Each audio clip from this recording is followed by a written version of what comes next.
Self सालिहीन 5 जुमले अपने घर में लिखकर तख्ती पर लिख कर लटका दिया करते थे, और अगर कोई उनका ख़ास मुरीद आता तो वही लिख कर दे देते थे। कहते थे कि इसमें अल्लाह ने बहुत जान रखी है। वो कौन से जुमले हैं? पढ़िए मेरे साथ। सुभान अल्लाह वल्हम्दुलिल्लाह वला इलाहा इल्लल्लाह वल्लाहु अकबर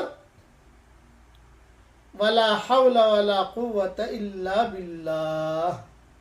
बस मेरे पास भी कोई आता है तो ये 5 जुमले लिख के दे देता हूँ, अल्लाह ताला उसका काम बना देता है।